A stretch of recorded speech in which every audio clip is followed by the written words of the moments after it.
channel. My name's Tracy if you're new, and if you're an existing viewer, thank you for sticking around with me. Today I thought I would do a long awaited update, or the second part of my menopause journey. So I'd spoken to the doctor, and I'd had a blood test, and she tried to remove a coil that I'd had for 9 years. 7 years because I was old. I had it put in when I was 46, and then 2 years because COVID stopped it coming out, and she couldn't get it out. So then I was referred to the hospital to try and get it out. So that was, I think it was 7th of February I went to the doctors, and then I followed up in I left March, and then I followed up in April, and I followed up in May, and I spoke to a really horrible, you know, the archetypal horrible NHS receptionist type person. I got her. You know, I was a receptionist myself, not with the NHS, but I know it's a thankless job. You know, everyone moans at you and it's beyond your control. But oh, she was delighted in telling me that I couldn't get appointments and things like that. She was just vile, and I actually managed to speak to the same horrible person twice. Frimley Health, she's not nice. The gynae lady's not nice. Anyway, so I spoke to her at the end of May, and she said that they received my referral. The first time apparently they didn't get it, and because I wasn't urgently referred, then I don't stand a chance of having a June appointment. And she said, just try again at the end of June. So I went back to my doctor, and like my menopausal self, I had a little cry on the phone. I cried when I come off the phone to Mrs. Nasty, cried on the phone to the doctor, and I just said, you know, I just need this sorted. And so, bless her, she did send through an urgent referral for me, and I got an appointment for, I think it was the 24th of July. This was like at the beginning of June. And I just thought, I was having a real hard time with my dad, kind of with him recovering from his hip operation and his demands, and he's showing, you know, a lot of signs of dementia, and he was being difficult and unreasonable, and life was just getting me down. I was crying about 5 times a day, and I am not a crier. Literally, if I cried once a year, I'm just not a crier. But I couldn't control myself, you know, it was just all the time. Along with the other symptoms that I'd also put down to long COVID, you know, my muscle ache that kept me awake at night, my joint pains, my sleeplessness, my bad mood, all the usual stuff associated with menopause, which I put down to long COVID. I think they just interlinked and made me feel rubbish. So anyway, I thought, I'm not having this. So I phoned a receptionist who was lovely, of a local gynecologist, and she told me that there are appointments available within about 2 weeks, and it was like a consultation, and then he would try and remove my coil. Now that was £300 for a consultation and a removal. However, if he was unable to remove it, which the doctor, if you remember, previously had mentioned that I might have to go under a general anaesthetic, and if they had to do that, it would be £3,000. And I just told her straight, I can afford £300 because I want this sorted, and it's just affecting every aspect of my life all the time I'm awake and all the time I'm asleep, or not asleep as the case may be. I can pay the 300, but I can't afford the 3,000. And she said that's absolutely fine. You know, they weren't snooty about it at all.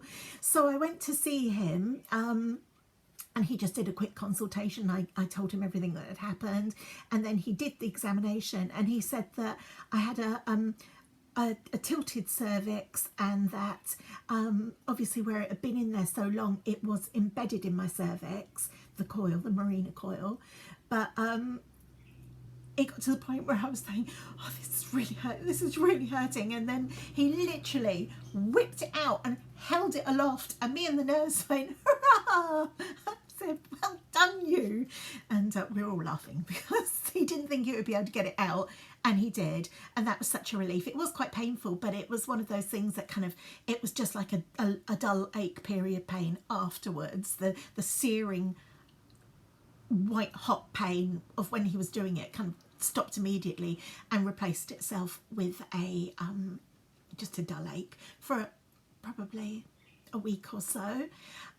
So then I told the doctor it was out, and I cancelled the NHS appointment. I kept the NHS appointment, that was for like the 24th of July, because I thought if he can't get it out, then at least I don't have to make another appointment to start the NHS journey with it. But I cancelled that obviously to let someone else have that appointment as soon as it was out. So then I had to have another blood test, and then I actually spoke to the doctor and I got my HRT. You will notice that when I was feeling sorry for myself in that story, ordinarily I would have cried out of self-pity, but I'm not anymore. I've been taking my HRT now for 1 month. So I take this, let me struggle through the name, Utrogestan 100 milligram capsules, and that is progesterone.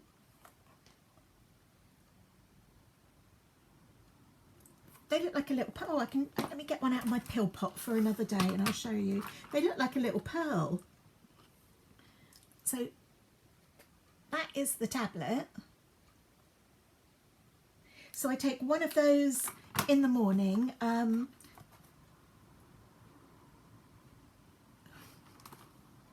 just read it and it says one to be taken in the evening.